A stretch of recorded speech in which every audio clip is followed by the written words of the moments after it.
এমন ভাই করা যায় বলেন। শুধু সকল লালগোলা যে মোটরসাইকেল গ্যারেজ ইউনিয়নের পক্ষ থেকে বলছি, সকলকেই বারবার আমাদের এই ইউনিয়নের মিটিংয়ে আসার জন্য অনুরোধ করা হচ্ছে।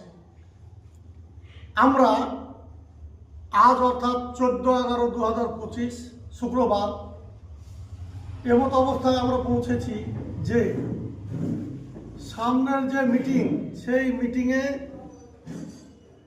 পরপর যদি দুটো মিটিং কেউ অ্যাবসেন্ট করে তাহলে তাকে 500 টাকা জরিমানা করা হবে বা ফাইন করা হবে, সে যেই হোক।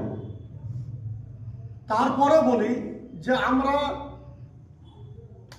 আগামী মঙ্গলবার বৈকাল 3 ঘটিকায় ঠিক এই জায়গাতেই আমাদের মিটিং ডাকা হয়েছে। আপনারা সকলেই উপস্থিত হবেন। ধন্যবাদ।